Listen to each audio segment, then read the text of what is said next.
ವಿವಿಧ ಜಿಲ್ಲೆಗಳಿಂದೆಲ್ಲ ಜನಗಳು ಬಂದಿದ್ದಾರೆ. ಉಪವಾಸ ಸತ್ಯಾಗ್ರಹ ಸುಮಾರು 1, 2, 3, 4, 5, 6 ಜನ ಕೂತಿದ್ದೀವಿ.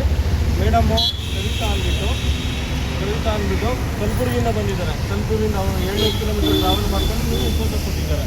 ಮತ್ತು ಅನಿಲ್ ಸರ್ ಇವರು ತಗ್ಗಳ್ಳಿಯವರು, ಮಂಡ್ಯ ಜಿಲ್ಲೆಯವರು, ಇವರು 3 ದಿನದಿಂದ ಉಪವಾಸ ಸತ್ಯಾಗ್ರಹ ಕೂತಿದ್ದಾರೆ. ಇವರು ಹುಬ್ಬಳ್ಳಿಯಿಂದ ರವಿಚಂದ್ರ ಅಂದ್ಬಿಟ್ಟು ಆಟೋ ಓಡಿಸ್ಕೊಂಡು ಜೀವನ ಮಾಡೋರು. 20 ಟಿ ಶರ್ಟ್ನ ಎಲ್ಲರಿಗೂ ಡಿಸ್ಟ್ರಿಬ್ಯೂಟ್ ಮಾಡಿಕೊಂಡು ಅವರು ಸ್ವಯಂ ಪ್ರೇರಿತವಾಗಿ ತಂದು ಉಪವಾಸ ಕೂತಿದ್ದಾರೆ. ರೇವಣ್ಣ ಸರ್ ಅಂದ್ಬಿಟ್ಟು ಮೈಸೂರಿಂದ ಕೂರ್ಗಳ್ಳಿ STMC ಅಧ್ಯಕ್ಷರು ಉಪವಾಸ ಕೂತಿದ್ದಾರೆ. ಮತ್ತು ಇವರು ಧನುಷ್ ಮತ್ತು ಇವರು ನಾಗಮಂಗಲದಲ್ಲಿ ಕೆಲಸ ಮಾಡೋದು, ಕೆಲಸ ಹೋಗುತ್ತೆ ಅಂದ್ಬಿಟ್ಟು ಇವತ್ತು ಸೋಮವಾರ ಆಗಿದ್ರು ಮೊಬೈಲ್ನ ಫ್ಲೈಟ್ ಮೋಡ್ಗೆ ಹಾಕ್ಬಿಟ್ಟು ಉಪವಾಸ ಕೊಟ್ಟಿದ್ದಾರೆ. ನಾಳೆ ಏನಾಗುತ್ತೋ ನೋಡೇ ಬೇಡ ಅಂದ್ಬಿಟ್ಟು. ಇವರು ಫಯಾಜ್ ಸರ್ ಅಂದ್ಬಿಟ್ಟು ಕರ್ನಾಟಕ ರಾಜ್ಯ ರೈತ ಸಂಘದ ಯುವ ಘಟಕದ ರಾಜ್ಯಾಧ್ಯಕ್ಷ. ಇವರು ಸಹ 3 ದಿನದಿಂದ ಉಪವಾಸ ಕೂತಿದ್ದಾರೆ. ನಮಗೆ ಪೂರ್ತಿ ರಾಜ್ಯದ ಬೆಂಬಲ ಇದೆ. ಮತ್ತು ಏನಾರು ನಮ್ಮ 2 ಬೇಡಿಕೆ ಏನಾರು ಈಡೇರಿಸಿದ್ರೆ ಜನವರಿ 26ನೇ ತಾರೀಕು ದೇಶಕ್ಕೆ ಪ್ರಜಾಪ್ರಭುತ್ವ ಸಂವಿಧಾನ ಬಂದು 75 ವರ್ಷ ಆಗುತ್ತೆ. ಅಮೃತ ಮಹೋತ್ಸವ ಅಂತ ಹೇಳ್ತಾ ಇದ್ದಾರೆ. ಅವತ್ತಿನ ದಿನ ಬಲಗೈಲಿ ರಾಷ್ಟ್ರಧ್ವಜ, ಎಡಗೈಲಿ ಕಪ್ಪು ಧ್ವಜ. ರಾಷ್ಟ್ರಧ್ವಜ ನಮ್ಮ ದೇಶದ ಸಂವಿಧಾನಕ್ಕೆ ಪ್ರಜಾಪ್ರಭುತ್ವ ಗೌರವಿಸುತ್ತದೆ. ಎಡಗೈಲಿ ಕಪ್ಪು ಧ್ವಜ ಅದು ಸರ್ಕಾರದ ವಿರುದ್ಧ ರಾಜ್ಯಾದ್ಯಂತ 224 ತಾಲೂಕು ಕ್ಷೇತ್ರ, 31 ಜಿಲ್ಲಾ ಕ್ಷೇತ್ರದಲ್ಲಿ ನಾವೆಲ್ಲ ಮಾಡ್ತಾ ಇರೋದು. ನಮ್ಮ ಸರ್ಕಾರಿ ಶಾಲೆಯ ಮಕ್ಕಳು ಮತ್ತು ಪೋಷಕರು ಯಾರು ಮಾಡ್ತಾರೆ ಅಂತ ಯಾರಿಗೂ ಗೊತ್ತಿಲ್ಲ. ಒಂದು ಕರೆ ಕೊಟ್ಟರೆ ಎಲ್ಲರೂ ಮಾಡ್ತಾರೆ. ಇದು ಉಗ್ರ ಹೋರಾಟ ಮಾಡ್ತಾರೆ. ಸರ್ಕಾರಕ್ಕೆ ಇದು ಕೊನೆಯ ಎಚ್ಚರಿಕೆ. ಸಿಂಗಲ್ ಡಿಮ್ಯಾಂಡ್ ಏನು?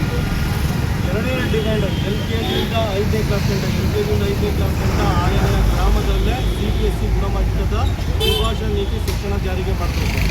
ಎರಡನೇದು 6ನೇ ಕ್ಲಾಸಿಂದ 12ನೇ ಕ್ಲಾಸ್ ಗಂಟ 6ರಿಂದ 12ವರೆಗೂ ಪ್ರತಿಯೊಂದು ಗ್ರಾಮ ಪಂಚಾಯತಿಲು ನವೋದಯ ಮಾದರಿ CBSE ಗುಣಮಟ್ಟದ ವಸತಿ ಶಾಲೆ ಬೇಕು. ಇವೆರಡು ನಮ್ಮದು ಮೇನ್ ಅಜೆಂಡಾ. 5ನೇ ಕ್ಲಾಸ್ ಗಂಟ ಆಯಾ ಊರಲ್ಲಿ ಓದ್ತಾರೆ. 6ನೇ ಕ್ಲಾಸ್ ಆದಮೇಲೆ ಪಂಚಾಯತಿಗೆ ಹೋಗಿ ನವೋದಯ ವಸತಿ ಶಾಲೆ ಇರುತ್ತೆ. ವಸತಿ ಶಾಲೆ ಏನಕ್ಕೆ ಅಂದರೆ ಊರಲ್ಲೆಲ್ಲ ಗೊತ್ತಿರೋ ಹಳ್ಳಿಗಳೆಲ್ಲ ಪೇರೆಂಟ್ಸ್ ಎಲ್ಲ ಇಂಡಿಸಿಪ್ಲಿನ್ ಇರ್ತಾರೆ, ಮಕ್ಕಳು ಎಲ್ಲ ಇಂಡಿಸಿಪ್ಲಿನ್ ಆಗ್ತಾರೆ. ವಸತಿ ಶಾಲೆ ಇದೆ, ಮಕ್ಕಳು ನೀಟಾಗಿ ಕೂತ್ಕೊಂಡು ಓದ್ತಾರೆ. ಏನಾದ್ರು ತೊಂದರೆ ಆದರೆ ಅಲ್ಲೇ ಟ್ಯೂಷನ್ ಮಾಡೋಕ್ಕೆ ಹೇಳ್ಕೊಡೋಕ್ಕೆ ಟೀಚರ್ ಇರ್ತಾರೆ. ಎಲ್ಲರ ಭವಿಷ್ಯ, ರಾಜ್ಯದ ಭವಿಷ್ಯ ಇನ್ನೊಂದು ನಗರಗೊಟ್ಟವು. ಒಂದು ಸಲ ಈ ಶಿಕ್ಷಣ ನೀತಿ ಜಾರಿಗೆ ಆದರೆ ರಾಜ್ಯದ ಭವಿಷ್ಯ 2.0 ಕರ್ನಾಟಕ 2.0 ಅಂತ ಮಾಡಿಕೊಂಡು ಹೋಗ್ಬೋದು. ಆ ರೀತಿ ಮೂಲ ಭವಿಷ್ಯ ಇದೆ ರಾಜ್ಯಕ್ಕೆ. ಅದಕ್ಕೋಸ್ಕರ ನಾವು ಹೋರಾಟ ಮಾಡ್ತಾರೆ. ಮಂಡ್ಯದಲ್ಲಿ ಉಪವಾಸ ಕೂತ ಮೇಲೆ ಬೇರೆ ಬೇರೆ ಜಿಲ್ಲೆಗಳಲ್ಲಿ ಒಂದಷ್ಟು ಸದ್ದಾಗ್ತಿದೆ, ಒಂದಷ್ಟು ಪ್ರತಿಭಟನೆಗಳು ನಡೀತಿದೆ. ಸೊ ಅದ್ರ ಬಗ್ಗೆ ಏನು ಹೇಳ್ತೀರಿ? ಇಲ್ಲ, ಅದು ಸುಮಾರು ನಾವು 3 ತಿಂಗಳಿಂದ ಸಾಮಾಜಿಕ ಜಾಲದಲ್ಲಿ ಪ್ರಚಾರ ಮಾಡ್ತಾ ಇದ್ವಿ. ಮತ್ತು ಇದು 3ನೇ ಸಭೆ. ಅಕ್ಟೋಬರ್ 5ನೇ ತಾರೀಕು ಮೊದಲನೇ ಸಭೆನ ಒಂದು 10 ಜನ ಐಬಿಲ್ ಮಾಡಿದ್ದು ನವಸಿಂಹ ಮಂದಿರದಲ್ಲಿ. ಎರಡನೇದು ತಗ್ಗಳ್ಳಿಲಿ ಅನಿಲ್ ಗೌಡ ಅವರು ಆರ್ಗನೈಸ್ ಮಾಡಿದರು.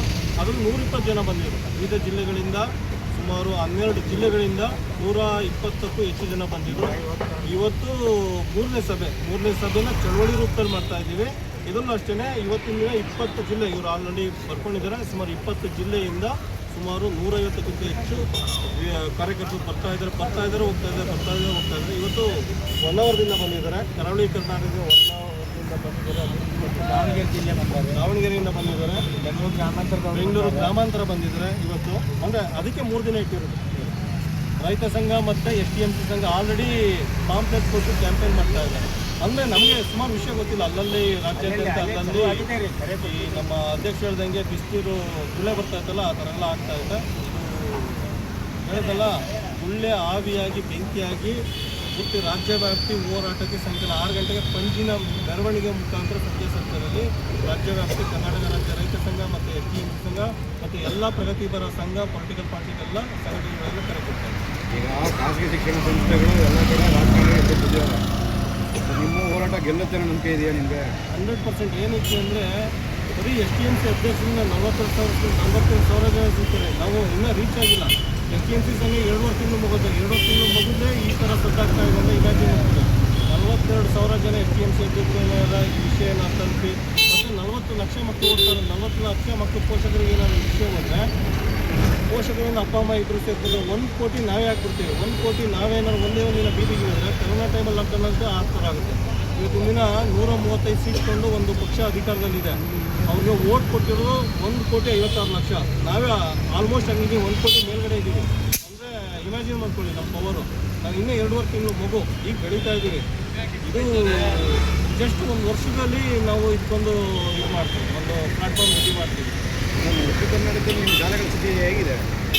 ನನಗೆ ಒಳ್ಳೆ ರೆಸ್ಪಾನ್ಸ್ ಸಿಗ್ತಾ ಇದೆ. ನಾನು ಅಲ್ಲಿ ಅದ್ರಿಂದ ಒಂದು ಮಾತು ಹೇಳ್ಬೇಕಂದ್ರೆ ಮಂಡ್ಯದಲ್ಲಿ ದುಡಿದ್ರೆ ಇಂಡಿಯಾ ನಡೆದಿದೆ ಅಂತ ಒಂದು ಮಾತಿದೆ. ಹಾಗಾಗಿ ನಾನು ಸಾಕಷ್ಟು ಹೋರಾಟಗಳು, ಸಾಕಷ್ಟು ಸಾಮಾಜಿಕ ಕೆಲಸ ಕಾರ್ಯಗಳು ಮಾಡಿದ್ರು.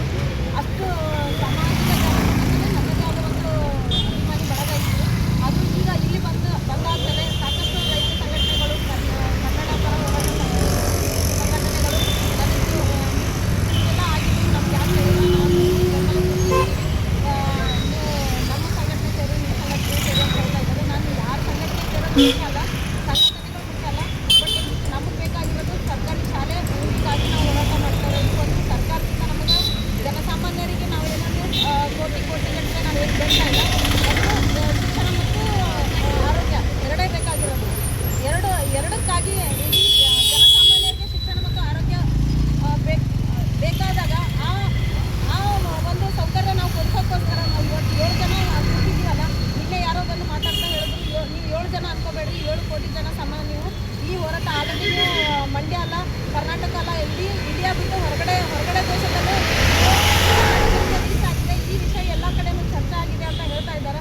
ಹಾಗಾಗಿ ಆ ಅಭಿಮಾನಿಗಳು ಈಗ ನಾನು ಈ ಮುಖಾಂತರ ಸರ್ಕಾರಕ್ಕೂ ಒಂದು ಮಾತು ಹೇಳ್ತೀನಿ. ನೀವು ಸದನದಲ್ಲಿ ಕೂತು ಹೇಳ್ತಾ ಇದ್ದೀರಿ, ಸೋಷಿಯಲ್ ಮೀಡಿಯಾ ಸಮಾಜನ ಹಾಳು ಮಾಡ್ತಾ ಇದೆ ಅಂತ. ಸಮಾಜ ಹಾಳು ಮಾಡ್ತಾ ಇಲ್ಲ, ನಿಮ್ಮ ಎಲ್ಲ ಇಲಾಖೆಗಳಲ್ಲಿರುವ ಹೂಳುಗಳನ್ನು ತೆಗಿತಾ ಇದೆ. ಎಲ್ಲ ಇಲಾಖೆಗಳಲ್ಲಿ ನಡೀತಾ ಇರೋ ಭ್ರಷ್ಟಾಚಾರಗಳನ್ನು ಸಾಮಾಜಿಕ ಜಾಲತಾಣಗಳು ತೆಗಿತಾ ಇದೆ. ಅದು ನಿಮಗೆ ತ್ರಾಸ ಆಗ್ತಾ ಇದೆ. ಆ ವಿಷಯವಾಗಿ ನಾವು ಜನಸಾಮಾನ್ಯರೇನು ಹುಚ್ಚರಲ್ಲ. ಕರ್ನಾಟಕದಲ್ಲಿರೋ ಎಲ್ಲ ಕನ್ನಡಿಗರು ಯಾರೂ ಹುಚ್ಚರಲ್ಲ. ಎಲ್ಲರೂ ಸಾಮಾನ್ಯವಾಗಿ ವೀಕ್ಷಣೆ ಮಾಡ್ತಾ ಇದ್ದಾರೆ. ಯಾರು ಕಠಿಣ ಕ್ರಮ ಅಂದವ್ರಿಗೆ ಅಲ್ಲೇ ಕ್ರಮ ಕೊಟ್ಟು ಅಲ್ಲೇ ಕೂಡ್ತಿದ್ದಾರೆ. ಇನ್ನು ಮುಂದೆ ಬರುವಾಗ ಈಗ ನೀವು ನೋಟ್ ಪ್ರಿಂಟ್ ಮಷಿನ್ ಅಂತ ಹೇಳ್ತಾ ಇದ್ದೀರಿ, ಅದನ್ನು ಜನಸಾಮಾನ್ಯರು ನೋಡಿದ್ದಾರೆ. ಮುಂದೆ ಬರುವಾಗ ನಾವು ಏನು ಮಾಡಬೇಕು, ಸಮಾಜಕ್ಕಾಗಿ ನಾವು ಎಲ್ಲದಕ್ಕೂ ನಾವು ಜೀವ ಕೊಟ್ಟರು. ನಾವು ಸರ್ಕಾರಿ ಶಾಲೆ ಮತ್ತು ಸರ್ಕಾರಿ ಆಸ್ಪತ್ರೆಯನ್ನು ಉಳಿಸೋಕ್ಕೆ ನಾವು ರೆಡಿ ಅಂತ ಈ ಎಲ್ಲ ಅಣ್ಣ ತಮ್ಮಂದಿರ ಸಹಾಯದಿಂದ ನಾನು ಹೇಳ್ತಾ ಇದ್ದೀನಿ. ರಮೇಶ್ ಗೌಡ್ರೆ, ಇವತ್ತಿನ ಸಂಜೆ ನಡೆ ಏನು ಉಪವಾಸ ಸಂಜೆ ಆಗ್ತಿದೆಯಲ್ಲ? ಇವತ್ತು 3 ದಿನದ ಉಪವಾಸದ ಕಡೆಯ ದಿನ.